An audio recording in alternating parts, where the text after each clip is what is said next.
Hi, I'm Teresa Coenen with Stitchin Quilts, and this is our third month of our Parables Quilt Along. This month we'll be doing block 6 and block 7 of our quilt along. Block 7 is a 12-inch block, and it represents the parable where a foolish man builds bigger barns. Both of the parables have something to do with generosity. Before we begin, would you please join me in prayer? Generous and giving God, you created us male and female in your image. Because we are made in your image, we are made to reflect your giving and generous nature. Therefore, we ask that you mold us to better reflect this image. Shape our hearts, our minds, and souls, that we might learn to give as freely as you give. For you are a God who holds nothing back, but lays down even your own life for us. Amen.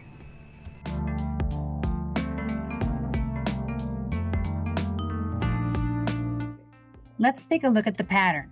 Page 1 of block 7, Rich Man Foolishly Builds Bigger Barns, has an image of the block itself, the cutting instructions, including when you need to cut your half squares diagonally, whether you're cutting them once or twice, the parable, and then a brief reflection on the parable. At the bottom of page 1 is a short prayer that you can say while you're constructing your block or reflecting on the parable. Page 2 of the pattern has all of the instructions and the images for piecing your blocks together. When you are piecing your flying geese units, make sure that you pay attention to the images here at the beginning of the instructions, because they point out where you make your overlap and how you need to trim in order to have your flying geese fit perfectly. All of your pressing instructions are included here on page 2. On page 3 of the pattern is an image of the block itself and its original name. It's a variation of a traditional hole-in-the-barn door, and I tell you here why I chose it to represent this block. At the bottom of the page is a space for you to reflect on the parable or on your quilting experience or on your faith experience.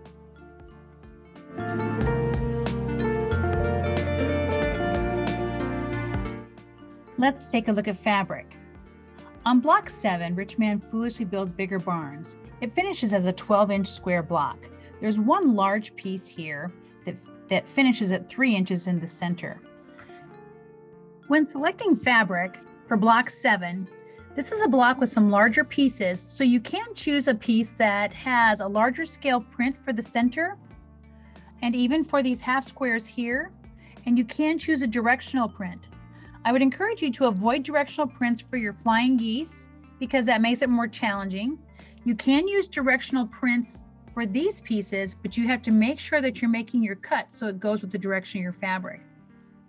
Besides the 2 quilts that I am making to go with my Parable series, I'm doing some additional blocks as well for the alternative pattern settings. And in the additional block, I've chosen these fabrics, kind of dark and rich. My background fabric is this gold.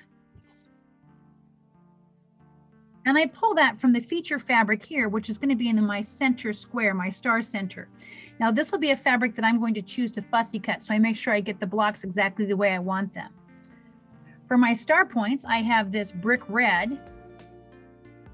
And for my barn surround, I have this blue. So these fabrics you'll see pop up in my alternate setting pattern as well. The important thing to note is that you can fussy cut and you can use directional fabric. This fabric line was a line that I had chosen when I first began creating my quilt. But because of the scale of the print, I can't use it in some of my smaller blocks. So I plan to use this piece as the center of my large block. I'm going to go ahead and use my flying geese with this turquoise sea green. It'll pull together nicely with the rest of my fabrics in my Jesus the Teacher. And for my outer edge, I'm bringing back in this peppercorn cotton. If you recall, I used this very same fabric in my block 6. I also have used it in my wine glass, and so that way I'll tie these fabrics together. For my background, I've chosen a background that is got a slight tan print to it. I've used it for background in other blocks that I've had for this quilt, and it won't compete with my Jesus the Teacher. For my brighter quilt, this fabric will pull in the purples and the pinks that are on the outside borders of my Jesus the Teacher. So I'm going to calm it down just a bit using this mauve, which I've also used in Jesus the Teacher, as the center block here, and this bright green coming out here for my flying geese.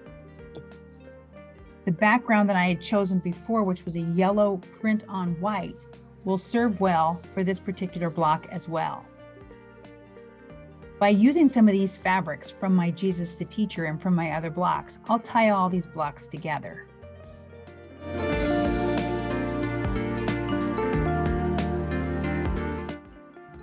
Before cutting any of your fabrics, make sure that you take a hot iron and press out any creases or imperfections in the fabric so that you are cutting from a nice straight piece of fabric.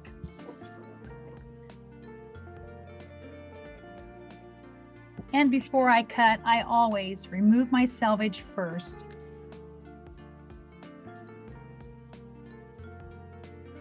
Because I never like to have selvage caught up in my quilt. When there's selvage edges in your quilt, when it's laundered, it will pucker greater where the selvage is, making wrinkles in your quilt where you did not expect to have any. So the first thing I do is remove my selvages.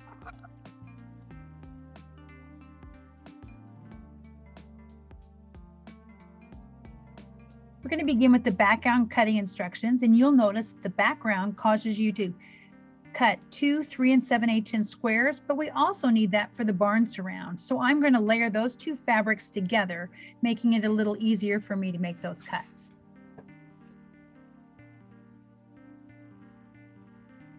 So when cutting a 3 7/8 or anything with an 1/8 inch marking, I like to use the Marty Michelle tools where they have the 1/8 inch markings very clearly delineated, and they are perforated as well, so I can see the edges of my fabric when I'm making my cuts.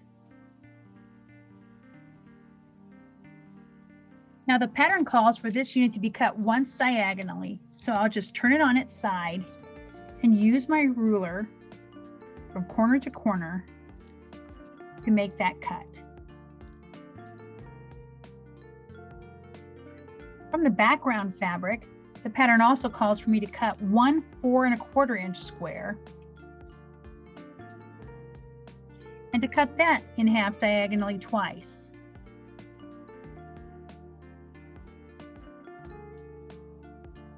Now they have expensive spinning mats that you can purchase, or you can take a scrap of a mat. Maybe you've got a mat that has been gouged or broke, and you can just turn that scrap on its side, making the first cut, and then turn it the other direction to make the second cut. And I just have my own little turning mat there that didn't cost me anything extra at all.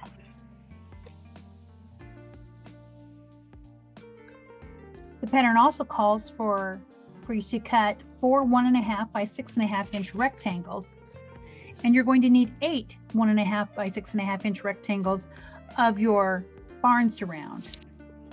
So this square of Marty Michelle's is 6.5 inches, so I can use that first. The last cut that I have to make of background fabric are the 4 2-inch squares. So I'll start by cutting myself some 2-inch strips from my scrap, turn it on its side, and cut some 2-inch squares. The star center, which is shown green on the pattern, just needs 1 3.5 inch square. And as I said, I want to fussy cut this because I want to have as much color in that 3.5 inch square as I can. So as I look at my unit,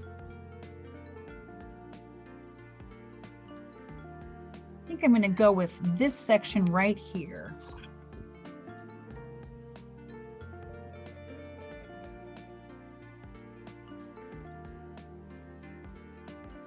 So using my ruler, I find the 3.5 inches, and I decide how I can center that in 3.5 inches to get as much color as I possibly can. It looks like that's my cut right there.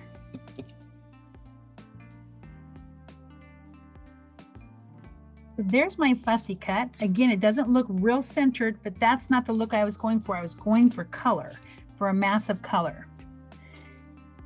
And the last cut that I have to make is for my star points. The star points has for 4 2 3/8 inch squares cut in half once diagonally. All I have for star points is this little scrap of fabric, so I'll have to make 2 2 3/8 inch cuts first.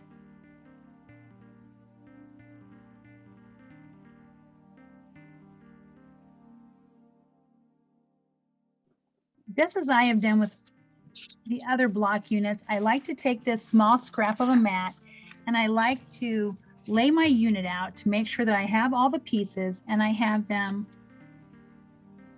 ready for the quilt as I construct it. I do that by previewing the construction on the next page.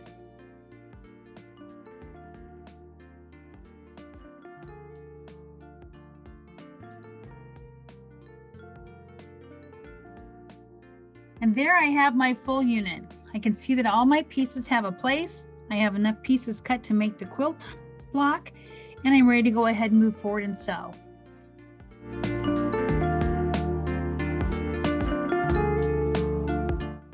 Step 1 of the pattern calls for you to make flying geese for the star points on the outside of the inner star. The pattern shows you how to make the flying geese using a traditional method. If you're accustomed to making your flying geese using any other method, I encourage you to do what you're comfortable with. Your unfinished unit should measure 2 inches by 3.5 inches. You'll begin by taking the quarter square background triangle and take the star point half square, lining up the point at the corner and the right angle to the straight edge of the quarter square triangle. You'll notice that this point of the half square overlaps roughly about 3/8 of an inch of the unit. I'll flip it over so you can see it. See the overlap? I'm going to run that through my machine, keeping that point lined up at 1/4 of an inch. And I'll do that for all of my pieces. Once I have that first half square, the star point, stitched onto my flying geese quarter square unit, the pattern calls for you to press it to the outside. You'll do that by setting a hot iron on top to set the seam. Flip that open with your fingers and set the iron in place for 5 seconds. I'm using a dry iron so I don't introduce stretch into my seam. Steam will introduce stretch, and I want these to be nice and square units. Now we'll take the remaining half square triangles and do the same thing, where I line them up with this point. Make sure that the right angle stays flush with the straight edge of the quarter square triangle.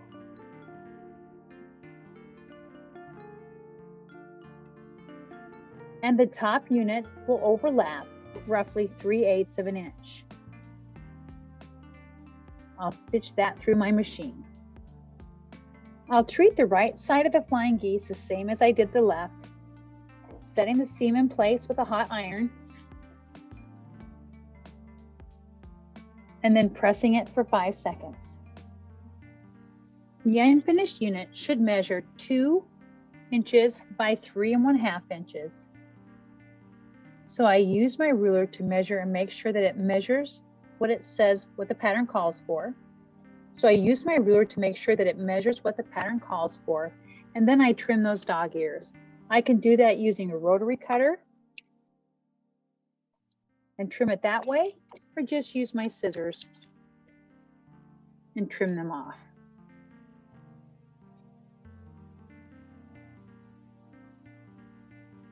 Making sure that the unit remains square.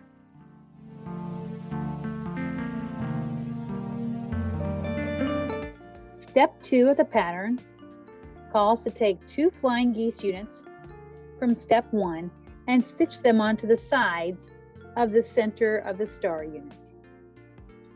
You'll press these units to the center, setting the iron in place and using your left hand to form counter pressure, keeping the unit straight.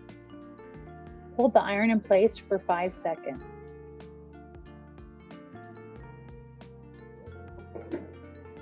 Turn the unit over and do the same on the other side. Again, keeping the unit straight. And there's our first section.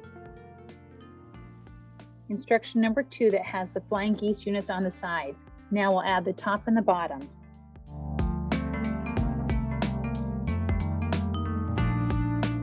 Step 3 calls for you to add a background piece to each side of the remaining 2 flying geese units. You'll stitch those at a 1/4 inch. The units from step 3 press to the outside. I find that's easiest to do to turn it on its side. Use my fingers to hold that unit straight, and then just hold the iron in place for 5 seconds.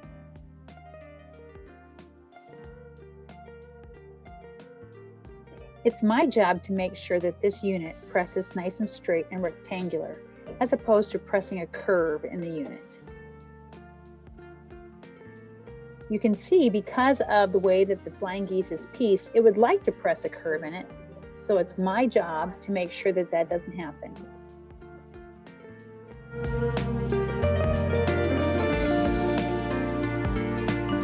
In step 4, we're going to take these 2 flying piece units, fold them over like a sandwich, pin those seams, and stitch at a 1/4 inch.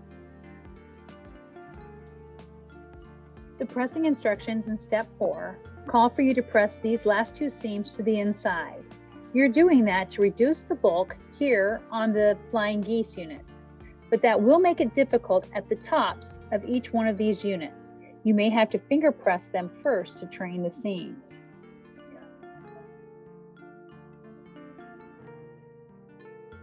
Again, you're going to use your left hand as counter pressure and hold that seam in place for 5 seconds. And the unit's ready to move on. The last thing I do is double check all my points to make sure that I've caught them nicely in those seams.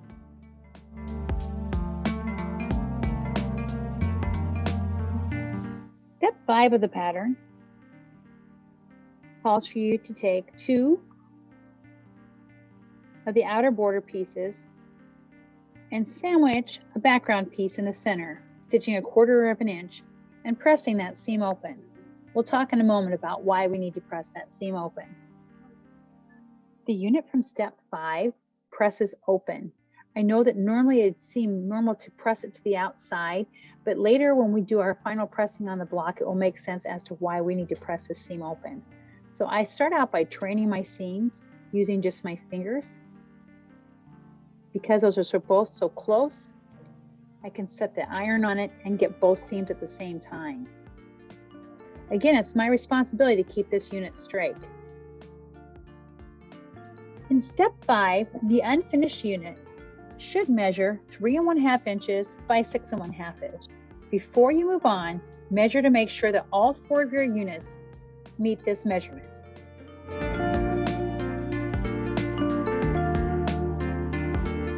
Step 6 of the pattern calls for you to take a background and an outer border unit,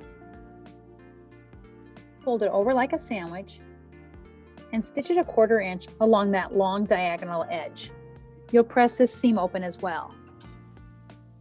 In step 6, we press this seam open. I like to first finger press because that's a long edge that was cut on the bias. And then I'll slide the iron in place for 5 seconds.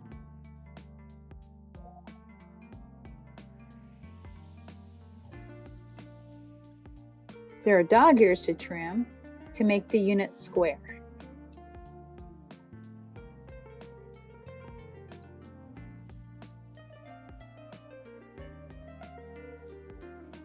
The unfinished unit should measure 3 1/2 inches by 3 1/2 inches. I like to take the diagonal of my ruler and place it along the diagonal seam of the half square unit and make sure that my unit is perfectly square. If not, now is the time to trim it or ease a seam out.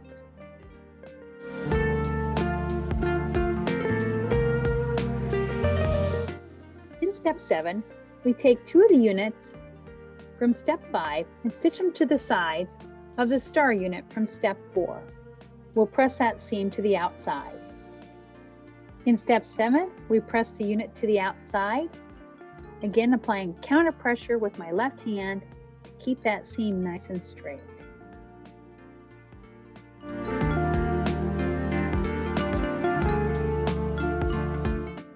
In step 8, we take the 2 half square units from step 6 and stitch them to the sides of the remaining units from step 5, matching the corners and making sure they match up. The units from step 8 press to the center. You'll apply counter pressure with your left hand while you hold iron in place for 5 seconds. Because it's folding this seam over top of itself, this is why it was important that we press those open in the first place.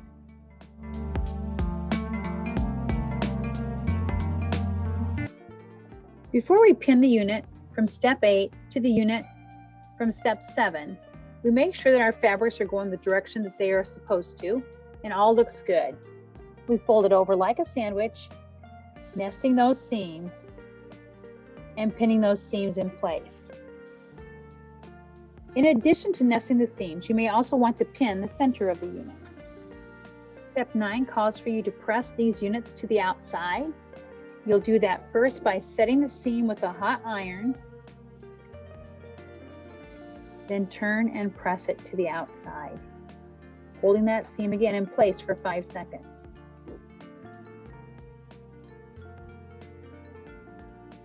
Once my unit is complete, I like to edge stitch 1/8 or 1/16 of an inch all the way around the edge to make sure that the unit stays nice and straight and square as I move it around from month to month.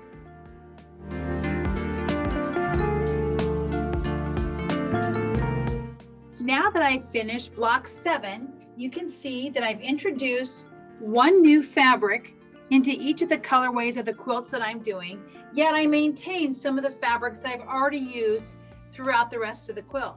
That way I'm sure that these blocks will always find a place and a home in my quilt when I'm finished. It's important that I make each block look beautiful, and I believe I like the colors that I've chosen for each one. Ultimately, there's no fixed place in the quilt for these blocks, so at the end I'll be able to choose the right placement so that the colors and the values blend nicely. I thank you for joining me today. Have a blessed day.